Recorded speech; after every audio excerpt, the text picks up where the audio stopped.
Stephanie Dobson is back with us for another edition of Healthy Thriving Family After Divorce. Stephanie is a lawyer and mediator here in Lloydminster at Hanka Divorce Law and Mediation, and a very familiar face to our viewers. Stephanie, thank you for joining us today. Thanks again for having me, Stacey. All right, so a new month, Stephanie, a new theme, and we're going to be talking about division of property. Obviously can become very contentious when it comes to separation and divorce. So let's talk about how the division of assets and debt works when you have a family that's going through separation. Yeah, so Stacey, let's start with the basics here. So in Alberta and Saskatchewan, of course, those are the provinces that we're working with for our viewers here. Subject to certain exemptions, family property is property that's owned by either spouse, so husband or wife, or by the spouses jointly at the conclusion of their relationship. So typically, and again, I know this is has to be a very general interview because everyone's situation is different, but typically family property will be divided 50-50 between the spouses.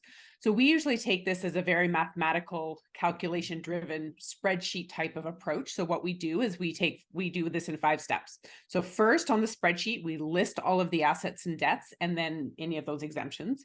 Then we give a value to each of the items. Then we say, we have a column for husband and a column for wife and say which spouse is intending to keep that asset or debt. So the value of that. And then at the very bottom, there's a total for the calculation for each spouse. And then we figure out how much parity or disparity is there between the two spouses. And that's what creates a settlement payment. So of course, very general. All right, Stephanie. And what type of assets and debts would be considered family property? Well, of course, it's impossible to come up with a complete list, but we'll just go through some of the basic headings or categories that we usually look at. So first, on the asset categories, we've got any kind of real estate, so houses, cabins, corporate interests, bank accounts, retirement accounts or other kind of investment accounts, TFSAs, other types of investment accounts, vehicle or other motorized equipment. So, you've got farming equipment, you might have recreational vehicles, household contents. So I usually lump household contents together. And actually in one of our future sessions here this month, we're going to talk more specifically about household contents. And then even things like collectibles, works of art, and other valuable property, or even life insurance policies if there's a cash value. So under the debts, we've got mortgages, other loans, lines of credit, credit cards, even debts that are owing to any other debt collectors, even Canada Revenue Agency. Okay, and what about Alberta versus Saskatchewan? Because that's something we always have to consider here in Lloydminster. Well, it's definitely different. So property division in Canada is regulated by the provinces. So although generally speaking, Alberta and Saskatchewan both has a 50-50 division of family property, what is divided and what is exempt, the regime works a little bit differently in each of the provinces. Okay, and what about things that might not be included when you're dividing up the property, Stephanie? So I referred to it very briefly a moment ago, but these are called exemptions. So these are things that are not divided between spouses when you're separating. So in other words, one spouse gets to keep this exempt asset for themselves and they don't have to share it. So each of Alberta and Saskatchewan have different items that are included in this exempt status.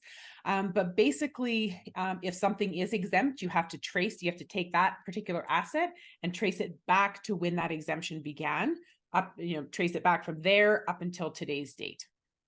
So it gets a little complicated. Yeah. And if couples are living together or if they're married, does that matter when they're going through this process? Well, of course it matters. There's always some catch-22 here. So before January 1st of 2020. In fact, it used to be actually really quite different between Alberta and Saskatchewan, the married versus unmarried cohabitating spouses scenario. But now the legislation is such that spouses who have lived together for a certain period of time in each of the provinces, and of course it's different in each province, or if they're married, are able to divide up their property as though they're married. All right, Stephanie. Well, thank you again for the information. And if there is somebody who is looking for information not only on the division of property, but on many of the other things we've discussed, I know you have a place where everything is basically in one space where they can go through. So how can people find that if they're looking for information? Exactly. Thanks, Stacy. So the best bet is the first step is to go to our website, Henka Divorce, HENKA divorce.ca. And on our site, there's really some guided pathways to help you to figure out whether we might be a right fit for you. Or of course, you can just easy peasy, just call our office 780-875-2234. All right, Stephanie, thank you so much for joining me this week. Yeah, thanks, Stacy.